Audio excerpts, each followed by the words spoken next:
ሰላም እንዴት ናችሁ? ተወደዳችሁና የተከበራችሁ የአወር ኢንፎ ቻናል ቤተሰቦች ዛሬም በአዲስ ቪዲዮ ተመልሻለሁ። ለዛሬ ይዤላችሁ መጣሁት ስልካችንን ሩት ሳናደርግ እንዴት አድርገን የሩት አፕሊኬሽን መጠቀም እንደምንችል ነው። ወደ ቪዲዮው ከመግባቴ በፊት ለቻናሉ አዲስ የሆናችሁ ካላችሁ ቻናሉን ሰብስክራይብ ያድርጉ። አሁን ወደ ቪዲዮው ገባለሁ፣ ተከታተሉኝ።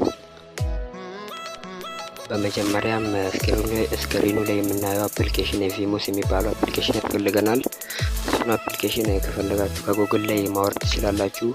ከፈለጋችሁም ደግሞ ኮሜንት ላይ ጻፉልኝ፣ ሊንኩን ፖስት አድርግላችኋለሁ። አፕሊኬሽኑን ዳውንሎድ ካደረግን በኋላ ኢንስታል አድርገን እንከፍተዋለን።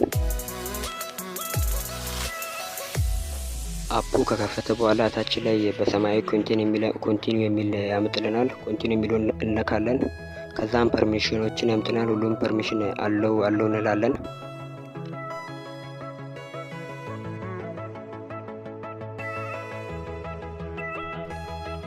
ሁሉንም ፐርሚሽን አለው ካለም በኋላ ኢንስታል ራም ቱ አክሰስ የሚል ያመጣልናል። እሱ 100 እስኪሆን እንጠብቃለን። ኢንስታል አድርጎ እስኪጨርስ እንጠብቃለን። ኢንስታል አድርጎ ጨረሰ። ከዛ ሎድ አድርጎ 100 እስኪሞላ እንጠብቃለን። በጣም ይቆያል። እኔ ግን አሳልፌው ነው ቪዲዮን። በጣም ይቆያል። በትዕግስት እንጠብቀዋለን።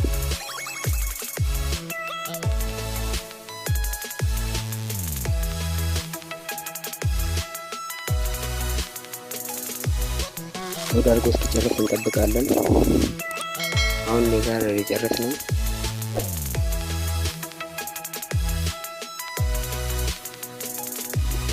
መቶ እንደሞላው አፕሊኬሽኑን ይከፍትልና እንደዚህ አይነት ውስጥ ኢንተርፌስ ነው ያለው። ከዛም በኋላ ሴቲንጉን ነካለን።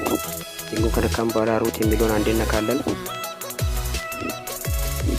ሩት የሚለውን ከነካም በኋላ ከላይ ያመጣልናል። እሱን እናበራለን።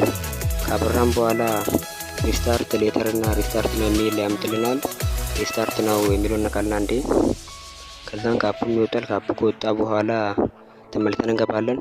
ያውኑ ሴቲንግ ያስፈልገን ሩት የሆኑ አፕሊኬሽኖችን ለመጠቀም ያውኑ ሴቲንግ የግድ ማብራት አለብን። ከዛ እንደምታዩት አፑ አሁንም ሎድ ያደርጋል እንደ አዲስ ስንገባ። አሁን ላይ ግን አይቆይም፣ እንደ መጀመሪያው አይቆይም፣ ቶሎ ይከፍታል።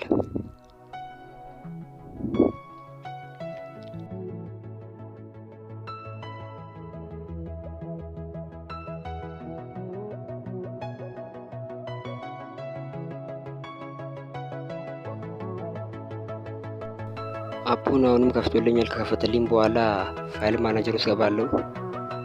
ፋይል ማናጀር ውስጥ ገባው በኋላ ኢምፖርት እና ኤክስፖርት የሚል ያመጣልኛል። ኢምፖርት የሚለው አንድ ነካለው። ከነካው በኋላ አሁን ኪንግ ሩት ቼከርን ነው አርም እናደርገው። አፑ እንደዚህ ውስጥ አድርገን መጠቀም ቻለን። የፈለግናቸውን አፖች ሙሉ ካደረገ በኋላ ኢንስታል ያደርጋል። እዚህ አፕ ውስጥ ሩት የፈለግነውን አፕሊኬሽን አድርገን መጠቀም እንችላለን። ሩት አክሰስ የሚጠይቁትን ሁሉንም። ከዛን ሩት ቼከርን ኢንስታል ያደርጋል። ኢንስታል አድርጎ ሲጨርስ በሩት ቼከሩ ቼክ እናደርጋለን። እንደምታዩት ሩት ቼከሩ ኢንስታል አድርጎ ጨርሷል። አሁን ወደ ሩት ቼከሩ ውስጥ ገባለሁ።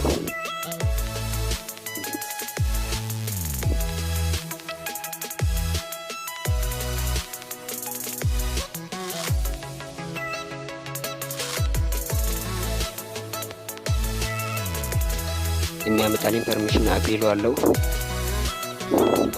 ሳምባ ጌት ስታርት የሚለውን ነካለው። ከዛም በኋላ አንዴ ቬሪፋይ ሩት የሚለውን ስነካ ያመጣልኛል ፐርሚሽን እለዋለሁ። ይሄ ሩት አክሰስ ከሌሎቹ ሩት አክሰሶች ለየት የሚያደርገው ስልካችን ላይ ምንም አይነት ሳይድ ኢፌክት አያመጣም።